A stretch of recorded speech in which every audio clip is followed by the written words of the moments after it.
Hello everybody. आज की इस वीडियो में मैं डिस्कस करने जा रहा हूँ एमएससी फिजिक्स के स्टूडेंट्स के लिए जो एंट्रेंस एग्जाम होने उसके लिए ये वीडियो है। और जो स्टूडेंट्स IIT जैम और BHU एमएससी के लिए या DU के लिए JNU के लिए इनके लिए ट्राई कर रहे हैं और बाकी सेंट्रल यूनिवर्सिटियों में ट्राई कर रहे हैं, उन सब के लिए डेडिकेट है मेरी तरफ से। तो कुछ बहुत ही महत्वपूर्ण और काफ़ी यूजफुल टिप्स मैं इसमें दूंगा, प्रॉब्लम सॉल्विंग, और साथ साथ बहुत ही अच्छे अच्छे जो कंसेप्ट हैं वो डिस्कस करूंगा। क्वांटम मैकेनिक्स इसमें टॉपिक डिस्कस होगा, जो बुक है उसमें मैं क्वांटम मैकेनिक्स डिस्कस करूंगा। लगातार पूछी जाती है क्वांटम मैकेनिक्स और काफ़ी यूजफुल और काफ़ी इंपॉर्टेंट कंसेप्ट इसमें मैं डिस्कस कर रहा हूँ। तो सबसे पहले डिस्कस कर रहा हूँ, पहली जो प्रॉब्लम ली है मैंने वो 2D बॉक्स से डिस्कस कर रहा हूँ। 2D बॉक्स में कुछ क्वेश्चन मैं सॉल्व कराऊंगा और 2D बॉक्स में अगर लेंथ LX है और X एक्सिस के ऊपर बॉक्स थी और Ly लेंथ है Y एक्सिस के ऊपर, तो इसका हमें सबसे पहले वेव फंक्शन लिखना है कि नॉर्मलाइज्ड वेव फंक्शन क्या होगा। तो Vxy जो होगा पोटेंशियल वो हम डिफाइन कर पाएंगे कि Vxy की वैल्यू 0 होगी जब X लाई करेगा 0 और Lx के बीच में और Y लाई करेगा 0 और Ly के बीच में। तो ये पोटेंशियल सबसे पहले हमें डिफाइन करना होता है। ये कंडीशंस X के लिए होगी और ये Y के लिए होगी। उसके बाद इसका जो वेव फंक्शन जब हम लिखेंगे तो वेव फंक्शन जो होगा साई xy उसे लिख दें साई x साई y, ये इसका वेव फंक्शन होगा। साई x की वैल्यू हम लिख सकते हैं नॉर्मलाइज्ड वेव फंक्शन, पार्ट के लिए डायमेंशन का हमें पता है √2/LX और साइन nx पाई x अपॉन LX होगा। ये वेव फंक्शन हो जाएगा x एक्सिस के अलोंग और y एक्सिस के अलोंग सिमिलरली हम लिख पाएंगे √2/Ly साइन ny और पाई y अपॉन Ly। तो सबसे पहले जो वेव फंक्शन है ये पूछा जा सकता है कि 2 डायमेंशनल बॉक्स का वेव फंक्शन क्या होगा। तो ये हमें आंसर मार्क करना है। कई बार क्या करता है क्वेश्चंस में Lx और Ly को डिफाइन कर देगा, जैसे क्वेश्चंस में कहेगा कि Lx की वैल्यू L है और Ly की वैल्यू 2L है, आप बताएं कि उसका वेव फंक्शन क्या होगा। तो आपको करना क्या है, साई xy यहाँ पे इस तरीका से लिख दें, फिर उसके बाद में Lx की जगह पे L पुट कर दें, Ly की जगह पे 2L पुट कर दें, आपके पास में जो वेव फंक्शन है वो हम कैलकुलेट हो जाएगा। एनर्जी आएगी वैल्यू श्रोडिंगर इक्वेशन से जब हम इसे पुट करके निकालेंगे तो E जो एनर्जी होगी जो NX NY पर डिपेंड करेगी उसकी वैल्यू हो जाएगी nx² पाई² h² अपॉन 2mLx² और ny वाला जो होगा ये x एक्सिस के अलोंग एनर्जी होगी और y एक्सिस के अलोंग जो एनर्जी होगी वो होगी ny² पाई² h² अपॉन 2mLy²। ये एनर्जी आइगन वैल्यू होगी।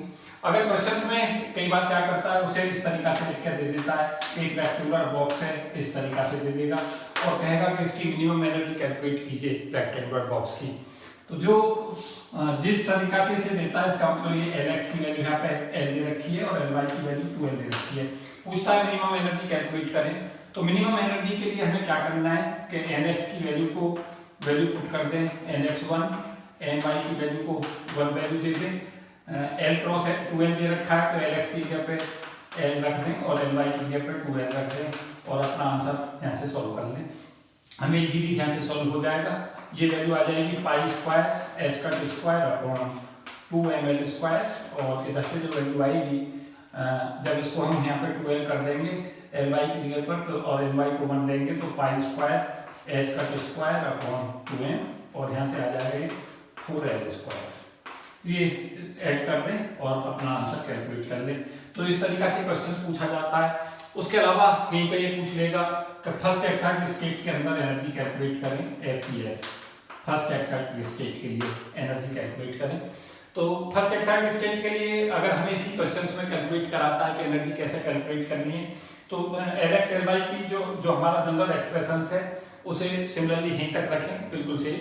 उसके बाद में चेंज करें और चेंज करने में क्या करते हैं कि वैल्यू को पुट करके देखें, क्योंकि nx और ny के आगे जो वैल्यू है वो हमें पुट करनी है और पुट करते हुए ये ध्यान रखेंगे जो हमारे यहाँ वैल्यू आएगी ये पाई² h² अपॉन 2mL² आएगा, क्योंकि Lx को L रखा है यहाँ पे और nx² को यहाँ पे इस टर्म को कॉमन निकाल दें, nx² प्लस यहाँ पे ny² आएगा दिस एक्सप्रेशन में और एल वाई की जगह पे जब हम 2l ले लेंगे तो ये 4l स्क्वायर बनेगा और l स्क्वायर हमने कॉमन निकाल रखा है तो ये 4 यहाँ इस तरीका से हमारा आ जाएगा। तो ये हमारे पास एक्सप्रेशन बनेगा और इसे हम इस फॉर्म में भी लिख पाएंगे pi square H cut square upon 2ml square और 4 फैक्टर से इसे मल्टीप्लाई करते हैं कॉमन निकालने के बाद में और 4nx square plus ny square ये वैल्यू हम ले लें। अब इसमें क्या होगा कि जो हमने सबसे पहले क्या किया nx और ny में क्वांटम नंबर में जो इसके लिए एनर्जी एक्सप्रेशन हमने कैलकुलेट कर लिया। अगर हम ग्राउंड स्टेट में अब इसके लिए एनर्जी कैलकुलेट करना चाहते हैं तो ग्राउंड स्टेट के लिए हम क्या करें, ग्राउंड स्टेट के लिए तो हमें करना होगा nx और ny की वैल्यू को 1 पुट कर दें और फर्स्ट एक्साइड स्टेट में देखें कि nx की वैल्यू को 2 और ny को 1 रख के देखें या nx की वैल्यू को 1 रखें ny को 2 रखें। दो पॉसिबिलिटी देखें और उसमें ये देख लें कि एनर्जी के कौन से केस में हमें कम ऑक्टेन हो रही है। जो कम ऑक्टेन होगी वो उसकी जो एनर्जी है वो फर्स्ट एक्साइड स्टेट एनर्जी हो जाएगी। तो इस तरीका से हम इस क्वेश्चन को सॉल्व करेंगे। तो ग्राउंड स्टेट के लिए हमें क्या करना होगा इस एक्सप्रेशन में, ग्राउंड स्टेट के लिए तो हमें करना है nx और ny की वैल्यू को दोनों को 1 रख दें दिस वन और फिर वैल्यू को कैलकुलेट कर लें।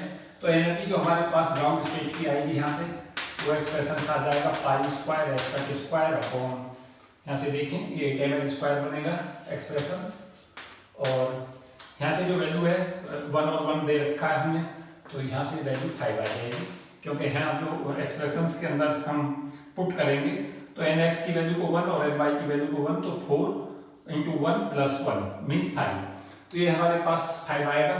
उसके बाद नेक्स्ट जो FES है उसमें देखें फर्स्ट एक्साइड स्टेट में एनर्जी nx की वैल्यू को वैल्यू दें 2 और ny की वैल्यू को 1 दें या हमारे पास दूसरा विकल्प ये है nx की वैल्यू को 1 दें और ny की वैल्यू को वैल्यू 2 दें। अब इसमें दोनों में केसों में एनर्जी कैलकुलेट करके देखें कि एनर्जी हमारे पास में क्या आ गई। तो एनर्जी का एक्सप्रेशन हमारा बनेगा pi square H cut square upon यहाँ से देख लें 8ml स्क्वायर और nx की वैल्यू को हमने दे रखा है 2 वैल्यू तो 2 पूरा 4 इंटू 4 ये हमारा 16 प्लस 1 बन जाएगा यहाँ से।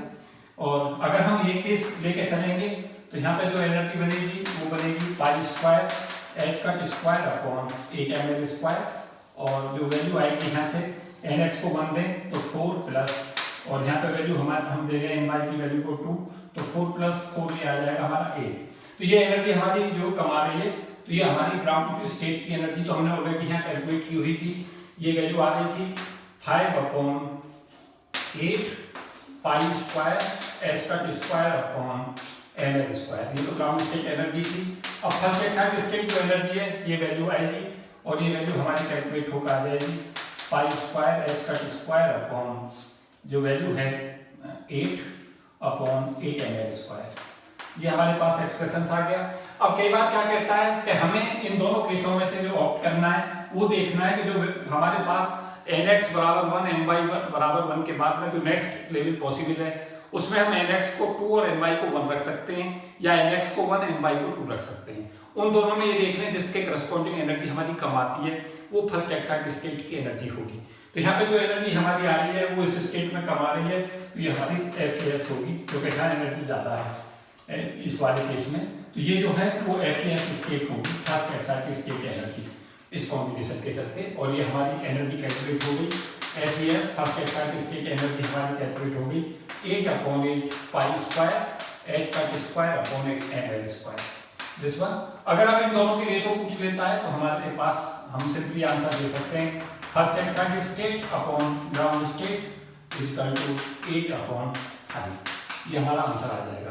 कई बार क्या करता है ग्राउंड स्टेट की एनर्जी बताएगा फर्स्ट एक्साइड स्टेट की पूछ लेगा इसी केस के अंदर। जैसे वो कहता है कि ग्राउंड स्टेट में जो एनर्जी है 1 इलेक्ट्रॉन वोल्ट है आप बताएं फर्स्ट एक्साइड स्टेट में एनर्जी कितनी होगी तो 8/5 इंटू 1 कर देंगे तो आसानी से हम आंसर निकाल लेंगे 1.6 इलेक्ट्रॉन वोल्ट। इस टाइप से भी क्वेश्चन पूछा जाता है। फिर हम इसी प्रॉब्लम को आगे फर्दर बढ़ा सकते हैं। जैसे मैंने यहाँ कराया L इंटू 2L का कॉम्बिनेशन, वहाँ पे क्वेश्चंस में L इंटू 3L का बन सकता है, L/2 L/3 का बन सकता है। इस टाइप से क्वेश्चंस को चेंज करता है। जैसे वो कहता है कि एक रेक्टेंगुलर बॉक्स है L/2 और L/3 उसकी साइड्स हैं, आप उसकी एनर्जी कैलकुलेट करें, ग्राउंड स्टेट एनर्जी क्या होगी, फर्स्ट एक्साइट स्टेट एनर्जी क्या होगी, या उसका वेव फंक्शन क्या होगा। तो अगर वो वेव फंक्शन पूछता है तो हम सीधा √2/Lx sin nx pi x upon Lx √2/Ly sin ny pi y/Ly में Lx की जगह पे L/2 रखते हैं, Ly की जगह L/3 रखते हैं, तो हमें सीधा फंक्शन पता चल जाएगा कि वेव फंक्शन क्या बनेगा। उसके बाद एनर्जी में जो मैंने अभी पैटर्न बताया है उसी से सॉल्व करें। तो काफी इंपॉर्टेंट कंसेप्ट है, यहाँ से क्वेश्चन पूछा जाता है। 2 dimensional box is very very important, लगातार क्वेश्चन आता है। First excite state energy, second excite state energy और थर्ड एक्साइट स्टेट तक भी कंसेप्टों को तैयार करें। ये कंसेप्ट ऐसे हैं जो आजकल हॉट हो गए हैं, टॉपिक्स लगातार पूछे जाते हैं कंपटीशंस में, और खास तौर से जो एमएससी का एंट्रेंस एग्जाम डिफरेंट एग्जाम लिखने वाले हैं उनके लिए काफी महत्वपूर्ण कंसेप्ट हैं जो रेगुलर इंटरवल पर पूछे जाते रहते हैं, तो इनको बहुत अच्छे से कर लें। 3 डायमेंशंस में भी इस कंसेप्ट को बढ़ाना सीख लें। वैसे मेरी 2 वीडियो मैं ऑलरेडी अपलोड कर चुका हूँ, 3-4 वीडियो मैंने डाली है 2 डायमेंशनल बॉक्स, 3 डायमेंशनल बॉक्स पे, उनको देख लें, उससे आपको निश्चित तौर से लाभ मिलेगा। काफी महत्वपूर्ण कंसेप्ट मैंने उसमें डिस्कस किए हुए हैं। उसके बाद पार्टिकल बॉक्स में से कुछ इंपॉर्टेंट चीजें जो पूछी जाती रहती हैं उन्हें मैं बहुत ब्रीफ में डिस्कस कर रहा हूँ। ये 2 डायमेंशनल बॉक्स था, ये मेरा 1D है। 1D में जो 3-4 चीजें हमें याद रखनी है वो ये है कि जो 1 डायमेंशनल बॉक्स है उसमें एनर्जी का एक्सप्रेशन होता है n² π² h²/2L² ये एनर्जी की वैल्यू होती है। उसके अलावा जो वेव फंक्शन होता है साई वो रहता है √2/L sin n πy/n πx/L, ये हमारा वेव फंक्शन होगा, ये हमारी एनर्जी आइगन वैल्यू होगी। 3-4 चीजें जो इसमें बहुत ही महत्वपूर्ण है वो याद रखें कि एक्सपेक्टेशन x मींस पोजीशन का एवरेज कहाँ होगा, क्योंकि पार्टिकल बॉक्स के अंदर x बराबर 0 से लेकर x बराबर l के बीच में कहीं होता है, तो यहाँ पे जो पाए जाने की प्रायिकता साई यहाँ 0 होती है, यहाँ साई 0 होती है, यहाँ पे जो वेव फंक्शन है वो हाईलाइट होता है। तो इसमें 3-4 चीजें जो बहुत महत्वपूर्ण है जिन्हें मैं चाहूंगा कि आपको पता रहें ऑलवेज, वो है कि एक्सपेक्टेशन x जो होता है पोजीशन का एवरेज वो होता है L/2 मींस पार्टिकल का जो बॉक्स में पाए जाने का जो वो है जो एक्सपेक्टेड एवरेज है वो मिड में पाए जाने का है। जैसे हम इसका एवरेज भी लें तो एवरेज कैसे लेंगे, x एवरेज अगर हमें कैलकुलेट करना है क्लासिकली तो x बराबर 0 और x बराबर l का एवरेज ले लेंगे, 0 + l/2 = l/2। तो क्लासिकली जो एवरेज है और क्वांटम मैकेनिकल जो एवरेज है वो सेम रहता है। ये महत्वपूर्ण है कि दोनों जो रिजल्ट हैं वो सेम रहता है। अगर वो क्वेश्चंस में कहता है यहाँ कि ये L1 है, ये इसका कोऑर्डिनेट इसका L2 है, तो x एवरेज जो होगा क्लासिकली वो L1 + L2/2 होगा, ये भी याद रखें। उसके अलावा अगर हम mod x² मींस पोजीशन का स्क्वायर का एवरेज निकाल रहे हैं तो क्वांटम मैकेनिकली से देखें ये वैल्यू आती है L² / 3 - L² / 2n² इस एक्सप्रेशंस को ऑलवेज रिमेंबर रखें। अगर आप कैलकुलेशन करना चाहें तो इसकी कैलकुलेशन ऐसे कर सकते हैं कि एक्सपेक्टेशन x² का जो फॉर्मूला होगा वो होगा हमारा psi* x² psi और dx ये होगा, और x की लिमिट ले लें 0 से लेकर l तक। अगर हम यहाँ से वेव फंक्शन की वैल्यू को इस एक्सप्रेशन में पुट करते हैं और इसे सॉल्व करें तो ये हमारे पास में जो वैल्यू है वो हमें कैलकुलेट हो जाएगी। ये हमारे क्वांटम मैकेनिकल रिजल्ट के दोनों औसत वैल्यूओं के, ये पोजीशन की एवरेज वैल्यू L/2 और ये पोजीशन स्क्वायर का एवरेज वैल्यू। n यहाँ पर क्वांटम नंबर है, l लेंथ है बॉक्स की। और अगर हम क्लासिकली देखना चाहें कि एवरेज वैल्यू कैसे हम कैलकुलेट करें तो जिसका भी हम एवरेज निकाल रहे हैं x² का सपोज किया हमें एवरेज निकालना है तो 1/, जो बॉक्स की लेंथ है उसे यहाँ पे ले लें 1/l और x की लिमिट को 0 से लेकर l लें और x² × dx। अगर हम इसको सॉल्व करेंगे तो ये x³ / 3 हमारा आ जाएगा और अपर लिमिट रखेंगे तो ये l³ / 3l हमारा एक्सप्रेशन बनेगा और ये सॉल्व करके हमें मिलेगा l² / 3। तो क्लासिकली जो एवरेज वैल्यू है x² की वो है l² / 3 और जो क्वांटम मैकेनिक्स की वैल्यू है l² / 3 - l²/2n² π² है।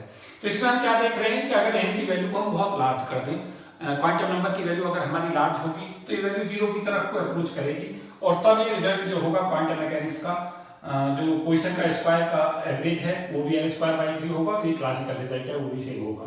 तो लार्ज क्वांटम नंबर पे जो क्वांटम मैकेनिक्स के और क्लासिकल के रिजल्ट हैं वो दोनों कोइंसाइड करने लगेंगे। तो ये भी इंपॉर्टेंट एक्सप्रेशंस हैं, इनको याद रखें।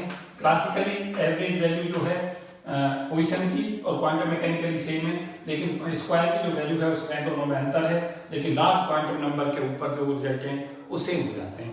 उसके अलावा इसमें 3-4 चीजें और भी मैं महत्वपूर्ण बताना चाहूंगा जो बहुत ही महत्वपूर्ण है। वो ये है कि पी एवरेज जो होता है मोमेंटम का एवरेज वो जीरो होता है, क्योंकि पार्टिकल के इधर जो मोमेंटम की पॉसिबिलिटी है पॉजिटिव डायरेक्शन में मोमेंटम जो होता है उसकी वैल्यू होती है n πh/L, और जो जब यहाँ इस पे बोर्ड पे जाकर टकराता है पार्टिकल वापस आता है तो पी नेगेटिव जो होता है मोमेंटम वो होता है -n πh/L, और पी एवरेज जब हम इसका निकालते हैं तो वो जीरो आ जाता है। पी प्लस और पी माइनस का एवरेज अपॉन 2 जैसे करेंगे तो ये हमारा जीरो आ जाएगा।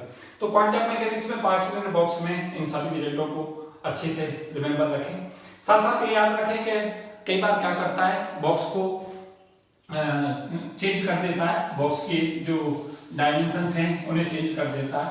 जैसे वो कहेगा कि कोई बॉक्स है उसकी लेंथ 12 है, उसका एनर्जी आई की वैल्यू क्या होगा, तो एल की जगह पे 12 ले लें, वेव फंक्शन में भी एल की जगह पे 12 ले लें अगर वो बॉक्स को लेंथ 12 का बताता है, और उसी पैटर्न से इसे सॉल्व कर दें।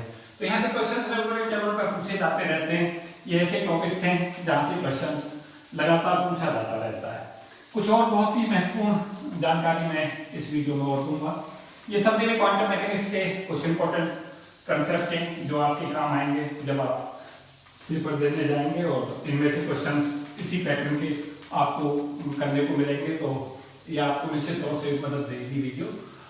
क्वांटम मैकेनिक्स से क्वेश्चंस वेव फंक्शन की प्रॉपर्टी पे रेगुलर पूछा जाता है, उसके एप्लीकेशंस पे लगातार पूछा जाता रहता है। तो ये भी याद रखें कि किस टाइप के क्वेश्चंस जो है और भी इसमें पूछे जा सकते हैं।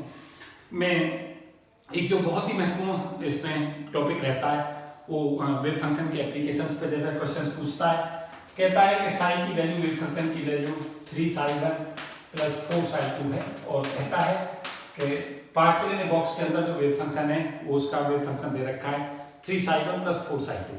अब कहता है कि इसमें एनर्जी बताइए पार्टिकल इन बॉक्स के अंदर पार्टिकल की एनर्जी क्या होगी।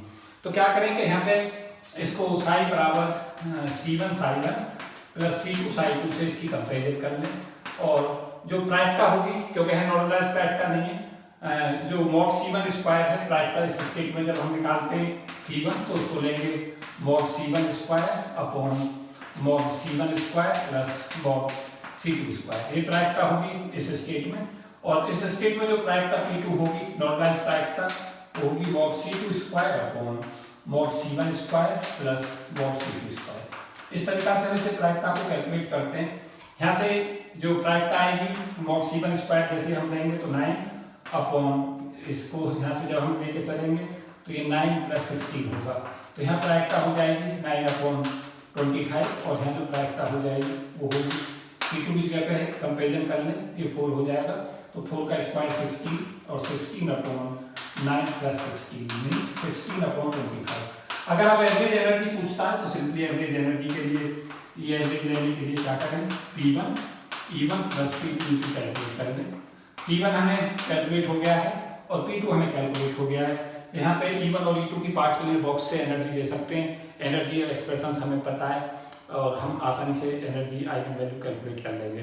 तो इस टाइप से क्वेश्चंस भी देखे जाते हैं कई बार, तो इस टाइप के क्वेश्चंस भी कर लें। ये महत्वपूर्ण कंसेप्ट है जो मैं भी डिस्कस कर रहा था, लगातार इसके पैटर्न पे भी क्वेश्चंस में देखता हूँ कॉम्पिटिशंस की दुनिया में।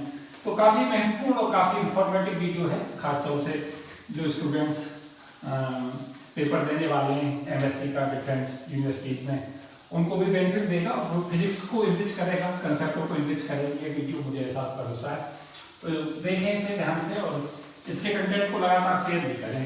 जो ये मैं मेहनत करता हूँ उसका लाभ ज़्यादा से ज़्यादा बच्चों को मिले, तो प्रयास करें कि ज़्यादा से ज़्यादा बच्चों तक ये शेयर हो जाए।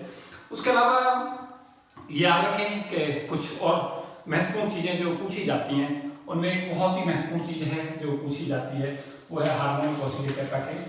तो हार्मोनिक ऑसिलेटर में खासतौर से एमएससी के जो स्टूडेंट्स हैं, जो एमएससी एंट्रेंस देने वाले हैं, उन्हें क्या क्या पता होना चाहिए वो मैं बताना चाहूँगा।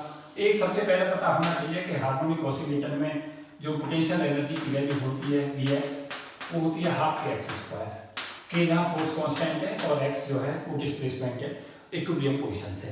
तो पोटेंशियल एनर्जी का एक्सप्रेशन हमें सबसे पहले पता हो। उसके अलावा ये पता हो कि जो एनर्जी जब हम E लिखते हैं एनर्जी, वो होती है हमारी काइनेटिक एनर्जी मीन्स Px² है, और जो पोटेंशियल एनर्जी होती है वो होती है हमारी हाफ के एक्स स्क्वायर। यहाँ से हम क्या कर सकते हैं कि Px²/2me, इसे हम इस फॉर्मेट में लिख सकते हैं, प्लस x²/2e/k = 1। यहाँ से क्वेश्चन पूछा जाता है कि अगर हम x और px में, जिसे हम फेज स्पेस ट्रैजेक्टरी कहते हैं, अगर उसमें कर्व खींचें तो उसकी शेप क्या होगी। तो यहाँ पर आंसर हम लगा सकते हैं कि जो ये शेप होगी वो इलिप्टिकल शेप होगी। तो इलिप्स की इक्वेशन है, तो इलिप्टिकल जो है x और px के बीच, इसे हम बोलते हैं फेज स्पेस डायग्राम। तो कई बार क्वेश्चंस में पूछता है कि हार्मोनिक ऑसिलेटर का फेज स्पेस डायग्राम जो होता है उसकी शेप कैसी होती है, तो इलिप्स आंसर लगाएं। उसके अलावा Vx और x में अगर कर्व खींचता है, यहाँ पे कर्व खिंचवाता है, तो याद रखिए ये पैराबोलिक कर्व होगा। तो क्वेश्चन को समझ लें, ऐसा ना करें कि बगैर सोचे आंसर मार्क कर दें। Vx का और x में कर्व खींचता है पोटेंशियल एनर्जी, और काइनेटिक एनर्जी में अगर कर्व x पोजीशन में कर्व खिंचवाता है Vx और x में, तो पैराबोला लगाएं। अगर काइनेटिक एनर्जी और x में कर्व प्लॉट कराता है तो इन्वर्टेड पैराबोला लगाएं, वो भी पैराबोला ही होगा। केवल अंतर ये होगा कि ये जो कर्व रहता है, ये तो एक कर्व तो इस टाइप से आएगा, ये तो Vx और x का होगा, और मीन्स ये x है इधर और ये पोटेंशियल एनर्जी है Vx। और अगर हम इन्वर्टेड कर्व इस टाइप का जो है, ये काइनेटिक एनर्जी का और x का आएगा, ये काइनेटिक एनर्जी के लिए है तो इन्वर्टेड पैराबोला है, और ये टोटल एनर्जी होगी जो कंजर्व रहेगी।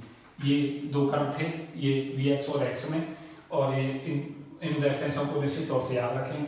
एनर्जी आइगन वैल्यू सदा याद रखें। एनर्जी आइगन वैल्यू जो होती है यहाँ होती है n+12 h क्रॉस ओमेगा, जहाँ n जो है वो क्वांटम नंबर है, और +12 ये n की वैल्यू को जब हम 0 लेते हैं, क्वांटम नंबर n = 0, तो energy half h cross omega आती है, जिसे हम 0 पॉइंट एनर्जी कहते हैं। तो कई बार 0 पॉइंट एनर्जी पूछता है कि 0 पॉइंट एनर्जी बताएं कितनी होगी, तो वो हम n = 0 पर जो एनर्जी होती है वो हमारी कहलाती है 0 पॉइंट एनर्जी, इसको बोलते हैं।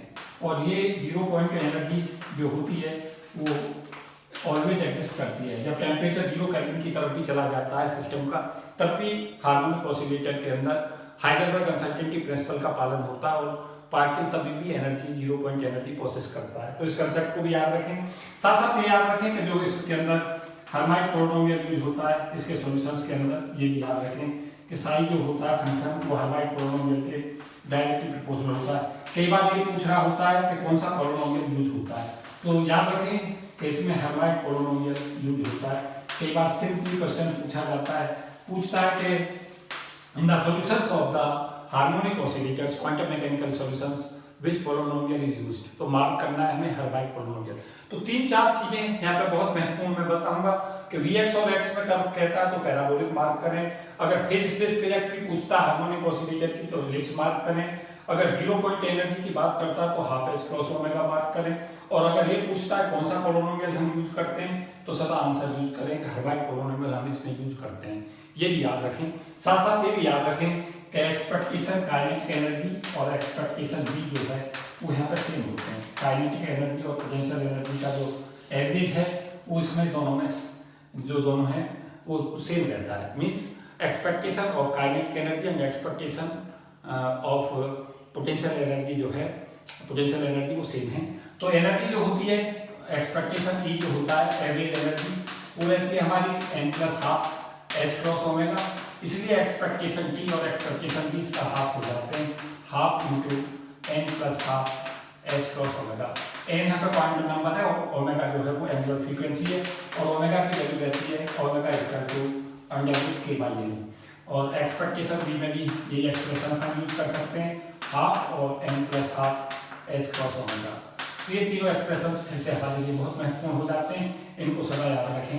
ये क्वांटम मैकेनिक्स में जैसे क्वेश्चन कहेगा K और M हमें बता देगा फोर्स कांस्टेंट कितना है, एक हार्मोनिक ऑसिलेटर है उसका फोर्स कांस्टेंट कितना है, मोशन हो रही है, मास उसका इतना है पार्टिकल का, n बराबर 0 में एनर्जी कैलकुलेट करें या n बराबर 1 में एनर्जी कैलकुलेट करें, तो इस एक्सप्रेशन को सिंपली यूज कर लें। या फिर वहाँ पूछता है एक्सपेक्टेशन टी और एक्सपेक्टेशन बी क्या होगा, तो एनर्जी कैलकुलेट करें और एवरेज एक्सपेक्टेशन में एवरेज कैलकुलेट करने के लिए हाफ से डिवाइड कर दें। तो ये भी इंपॉर्टेंट कंसेप्ट है, लगातार क्वेश्चन पूछा जाता है हार्मोनिक ऑसिलेटर में। और ये भी याद रखें कि जो एनर्जी लेवल होते हैं वो इक्वली स्पेस्ड होते हैं हार्मोनिक ऑसिलेटर के, तो energy level are equally spaced, ये भी याद रखें। जबकि पार्टिकल बॉक्स में एनर्जी लेवल जो है वो इक्वली स्पेस्ड नहीं होते, बल्कि जैसे जैसे क्वांटम नंबर n बढ़ता जाता है उसी तरीका से एनर्जी आइगन वैल्यू जो है वो बढ़ती चली जाती है। तो ये भी महत्वपूर्ण कंसेप्ट है जो मैं भी डिस्कस कर रहा हूँ।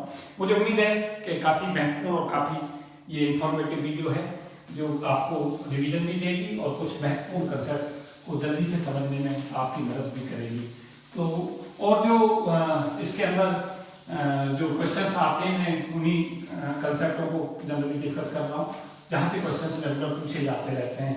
और लगातार जो मैंने प्रॉब्लम्स को देखा है आज तक जिस तरीका की आती हैं उन्हीं को मैं डिस्कस कर रहा हूँ। और एक चीज़ और भी कहना चाहूँगा कि जो एनर्जी आइगन वैल्यू होती है वो क्वांटम मैकेनिकली n पर ही निर्भर करती है always, it is the function of the quantum number n। और एनर्जी जो है आइगन वैल्यू n पे कैसे निर्भर करती है उसके एक्सप्रेशन ऑलवेज याद रखें। लगातार क्वेश्चंस पूछा जाता है, इस तरह प्रॉब्लम्स मैंने देखी हैं रेगुलर पूछी जाती रहती हैं। तो एनर्जी में याद रखें कि V और पोटेंशियल एनर्जी की डिपेंडेंसी और energy eigen value dependency. Potential energy जब 1/r पे निर्भर करती है, आप जहाँ पोजीशन है ये हार्मोनिक ऑसिलेटर, ये जो हमारे पास केस होता है हार्मोनिक ऑसिलेटर में निर्भर करती है r² पे या x² जिसे हम कहते हैं पोजीशन पे।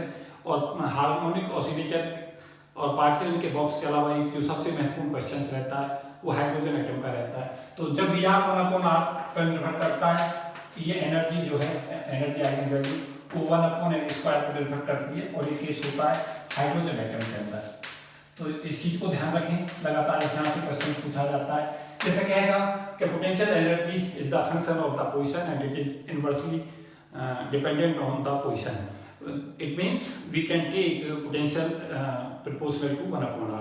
Then what will be the value of energy eigen value? तो आंसर जो होगा ये का वो होगा 1/n²। V जब हमारा 0 रहता है पोटेंशियल एनर्जी की वैल्यू, ये हमारा हो जाएगा पार्टिकल बॉक्स का केस, उसमें एनर्जी जो होती है वो निर्भर करती है n² के ऊपर डायरेक्टली प्रोपोर्शनल। Vr जब हमारा r² के डायरेक्टली प्रोपोर्शनल चलता है तो एनर्जी जो निर्भर करती है वो निर्भर करती है प्रोपोर्शनल टू n। ये ओल्ड क्वांटम मैकेनिक्स है और न्यू क्वांटम मैकेनिक्स में ये इसे हम कहते हैं old quantum mechanics OQM, brief में लिखा है मैंने, और n+½ के प्रोपोर्शनल चलती है न्यू क्वांटम मैकेनिक्स में। तो इन कंसेप्टों को रिमेंबर रखें, यहाँ से क्वेश्चंस पूछे जाते हैं रेगुलर कि पोटेंशियल एनर्जी जब ऐसे निर्भर करती है तो एनर्जी आइगन वैल्यू कैसे निर्भर करती है। ये पार्टिकल बॉक्स का केस था, तो ये याद रखें। साथ साथ इस एक्सप्रेशन को कभी ना भूलें कि Vx जब हमारा डिपेंड करता है x की पावर t के ऊपर, t जहाँ पे कोई इंटीजर है, it may be positive it may be negative, then energy eigen value का एक जनरल एक्सप्रेशन ऑलवेज याद रखें, ये होता है n की पावर 2p/t+2। इसको कभी ना भूलें, this is very very important expression. और इसके सीधे सीधे एप्लीकेशंस पूछते हैं कई बार कंपटीशंस की दुनिया में। जैसे कहता है कि पोटेंशियल एनर्जी निर्भर कर रही है x की पावर 6 के ऊपर, आप बताएं कि एनर्जी आइगन वैल्यू n जो क्वांटम नंबर पर कैसे डिपेंड करेगा। तो इसकी कंपैरिजन करेंगे और जैसे कंपैरिजन करेंगे तो p की वैल्यू यहाँ से 6 हो जाएगी। जब p की वैल्यू 6 होगी तो इस एक्सप्रेशन में p की वैल्यू 6 रख दें तो ये हमारा n की पावर और 2 × 6 हो जाएगा 12 और ये आ जाएगा हमारा 6 + 2 8 और इसे 4 से डिवाइड कर दें 4 × 3 = 12 और ये हमारा आंसर सीधा प्रोपोर्शनल टू n की पावर 3/2 हमारा आंसर आ जाएगा। तो इसमें रेगुलर पूछा जाता है क्वेश्चंस।